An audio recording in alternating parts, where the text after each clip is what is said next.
She was embarrassed by him for whatever reason she had. While Harry betrayed, Meghan abandoned her father because she was embarrassed by him for whatever reason she had. While Harry betrayed and abandoned his only brother, Prince William, heir to the throne, to carry all the load of the United Kingdom and the Commonwealth. Harry wants freedom, love, care, and compassion. Good for you. As you stepped aside and watch your brother and others within your family pick up your responsibilities, while you and your wife decide to gallivant and benefit off the name and influence of the royal family and Princess Diana. Meghan, who has never seen herself as Black all her life, she knows that she is mixed, and it was convenient for her to use it to her advantage in America. Anyone can see that Meghan is mixed and looks more like a Caucasian or European. She also said it is very different to be a minority, but not be treated as a minority right of the bed. She also said, "Now people are aware of my race. They made it such an issue when I went to the UK." She never identified as Black.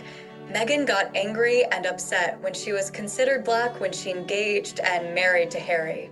She said, "Before that, most people didn't treat her like a Black woman." To those who decided to invite Meghan and Harry to Nigeria, the organizers, and to those 3 chiefs or kings, we mean no disrespect. We have great honor and respect for tradition and your authority as chief or kings. But we are wondering why you must stand up from your thrones. You left your palaces or your homes, traveled all the way to meet Meghan, a strange woman you don't even know, who claimed she is 43% Nigerian. You chiefs or kings don't know her mother, her father, or any of her relatives, or anybody who knows her in some form. No known proof of any record or genealogy of some sort. Not even your own independent test or findings that Nigerians are aware of. Yet you left your kingdom to bestow a powerful title to someone you barely know, with no questions asked. What does Meghan say on her birth certificate? Black, white, mixed? At least you should have summoned them to your palaces to get to know them better, or Meghan and Harry should have taken it upon themselves to respect and honor, even if it meant just one of you, by visiting your kingdom or arranging to meet somewhere. This is because a reasonable, legitimate ruler, king, or custodian of any custom or tradition would not do what you did just like that unless he or she is not a legitimate one. What is going on with our kings? This is becoming a pattern within some African leaders who wants to promote their culture but are misrepresenting it through the wrong people. This is a trend that helps to keep undermining Africa's rich cultural identity. So, what tribe in Nigeria did Meghan tell you she is from? Is she coming from one of the tribes these chiefs or kings are coming from? We don't know the criteria for chieftaincy or titles in your community. Any traditional man or woman here to help us about this title matter. So, it means anybody can just come from anywhere to tell Africans that, oh, I have 4%, 10%, 1% blood off Nigeria. This is my homeland. I love Africa. I eat African food. I wear African clothes. Africa is rich in culture, traditions. Africa is in me, though I am not African. And you give them titles. Why not just come out and say anybody who loves Africa or have African friends, or anyone who does any form of charity, actor, actress, singer, musician, athlete, supper model, and so on, come and collect titles.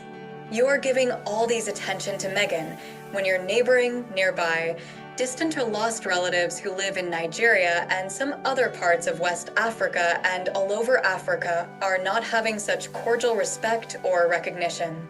These chiefs should be asking themselves that if they travel to Harry's kingdom or in Meghan's California anytime, will they ever get a reception, honor, and respect like they have given Harry and Meghan in Nigeria? As for Meghan, in what capacity is Meghan considered a leader? Leader over who, and what, if I may ask? In Meghan's California, she will charge these women.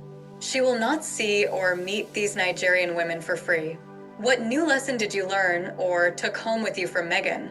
The organizers of this royal worldwide privacy tour also brought these intelligent, successful and most respected women in Nigeria to come and listen to Meghan talking about herself and her kids.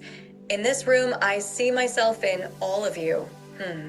Some Nigerian and Ghanaian actors and actresses also came to see Meghan. Wow, this is not funny. Nigerian Nollywood, what are you looking for in Meghan and Harry? Nigerian journalists and commentators, your approach to journalism is somehow lacking. You were just quick to be offended by some of the cruel and clueless British journalists who spoke some negative things about Nigeria.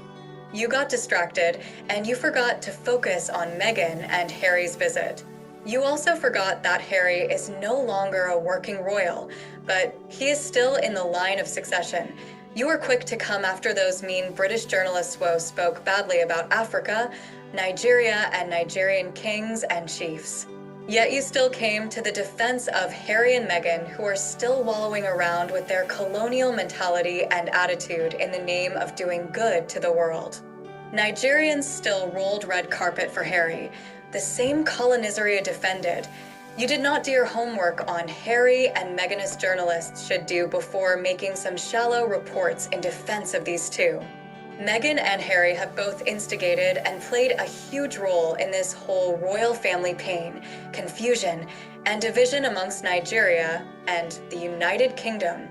Is it Harry and Meghan who are now going to be dictating and championing how diplomatic relationships and ties between British, Nigeria, and Africa going to be? Department of Defense.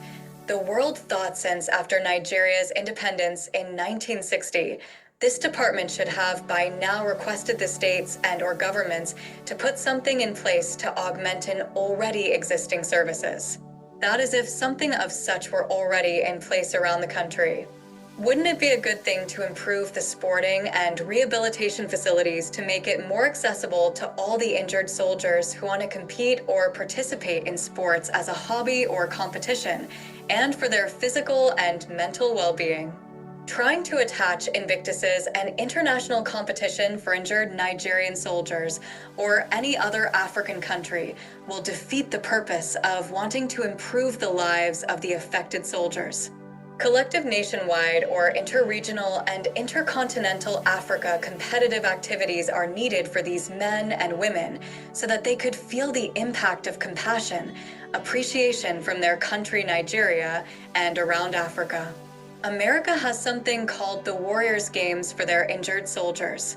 Just as Shari has Invictus Games, which is literally still tied to his country UK and the royal family. What is yours, Nigeria and Africa? Nigerian defense. Does this mean you are indirectly telling the world that there was no compassion nor support for these Nigerian heroes who were injured defending their country during the wars in Nigeria and Africa? It sounds like you are telling the people that there are no longer compassionate people in Nigeria, West Africa, and Africans who could be willing to be sponsors, well-wishers, and to take these sports and activities to the next level in the whole of Africa, on such course that will strengthen peace, unity within Nigeria and the continent. To those who want to compete internationally, that is completely a different ballgame. Do not make it look like Harry's Invictus. Games or charity organization is going to be the focus on replacing the country's responsibilities of taking care of its injured soldiers. Harry is a businessman looking for means to pay his bills, as he has self-exiled himself from his family to promote their worldwide privacy tour profile. Did Harry and Meghan inform you that all these visits and tours they are embarking on in Africa will be in their documentaries and memoirs? While working so hard to bring down the royal family with the intention to rule the world as King and Queen of America, Nigeria, and the whole of Africa. These two don't want to be ruled, but to rule. Thank you for watching, like, share, and subscribe. Please be constructive and respectful with your comments.